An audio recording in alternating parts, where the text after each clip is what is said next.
और लोकसभा चुनाव के बाद अगर किसी चुनाव की चर्चा है तो वो महाराष्ट्र के चुनाव की, क्योंकि वहां पर माया नगरी है।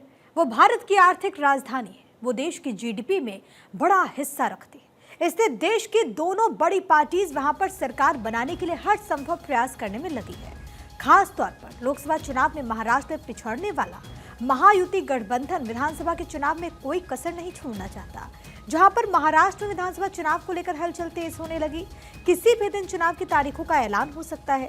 लोकसभा चुनाव के दौरान महायुति में सीटों का बंटवारा रुक गया था। उम्मीदवारों की घोषणा में देरी के कारण महायुति इसकी चपेट में आ गई। प्रचार के लिए पर्याप्त वक्त नहीं मिला और इसी वजह से महायुति को कई सीटों पर हार का सामना करना पड़ा। अब विधानसभा चुनाव में महायुति उसी गलती से बचने की कोशिशों में है और इसीलिए सीट बंटवारे को लेकर कल यानी कि खबर ये कि शनिवार रात मुख्यमंत्री एकनाथ शिंदे के वर्षा बंगले पर बैठक हुई। बैठक रात 3 बजे के करीब खत्म हुई। बैठक में तकरीबन 4.5 घंटे तक मंथन चला। 178 सीटों के बंटवारे पर चर्चा हुई। अब ग्राफिक्स के जरिए आपको बताते हैं कि आखिरकार इस मीटिंग में कौन कौन मौजूद था। तो बैठक में मुख्यमंत्री एकनाथ शिंदे, उप मुख्यमंत्री देवेंद्र फडणवीस, अजीत पवार, एनसीपी के सांसद प्रफुल्ल पटेल, सुनील तटकरे, शिवसेना नेता और मंत्री उदय सामंत मौजूद रहे। तो ये वो तमाम बड़े चेहरे जिनकी मौजूदगी इस मीटिंग में रही, यानी कि महायुति के जो बड़े दल हैं बीजेपी, एनसीपी और एकनाथ शिंदे वाली शिवसेना इसमें मौजूद रही। तो बैठक में विधानसभा चुनाव में सामंजस्य बनाए रखने, जनहित के फैसलों को जमीनी स्तर तक पहुंचाने पर चर्चा हुई। इस बैठक में जल्द से जल्द सीट बंटवारा सुलझाकर अभियान शुरू करने की रणनीति भी तय की गई। तो महायुति की ये महाबैठक और इस मीटिंग में पश्चिम महाराष्ट्र, इसके अलावा विदर्भ, मराठवाड़ा में अधिक सीटें जीतने को लेकर डिटेल चर्चा हुई।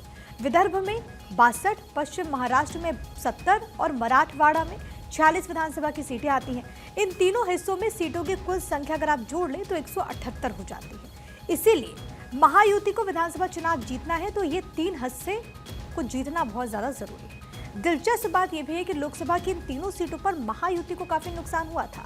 बैठक में किन किन मुद्दों पर चर्चा हुई ये भी आपको हम ग्राफिक्स के जरिए जरा समझा देते हैं। देखिए, विदर्भ, इसके अलावा मराठवाड़ा, पश्चिम महाराष्ट्र में ज्यादा सीटों पर चुनाव पर सहमति। प्रत्येक पार्टी में आंतरिक विवाद प्रत्येक पार्टी के नेताओं की जिम्मेदारी होगी, यह तय हुआ है। आक्रोशित दावेदारों को समझाने पर सहमति बनी। राजनीतिक सांप्रदायिक समीकरणों पर विचार करने के बाद उम्मीदवार तय होंगे, इस पर भी बात हुई। जीतने वाली सीटों और काम करने वाली सीटों के बारे में मंथन।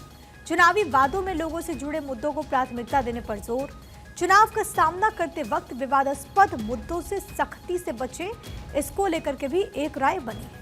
चुनाव में तीनों पार्टियों की भूमिका एक जैसी होनी चाहिए। ये तमाम ऐसे विषय हैं जिस पर चर्चा हो। तो महाराष्ट्र में मौजूदा राजनीतिक हालात को देखते हुए हर पार्टी के सामने सीट बंटवारे के बाद बगावत से बचना भी एक बड़ी चुनौती होगी। इस बैठक में सहमति तो बन गई, लेकिन हकीकत में इस पर अमल हो पाएगा, ये सबसे बड़ी चुनौती होगी। क्योंकि कुछ ऐसी चुनौती दूसरी तरफ भी है। एमवीए सूत्रों के अनुसार कांग्रेस कुल 288 में से 110 से 115 सीटों पर चुनाव लड़ना चाहती है।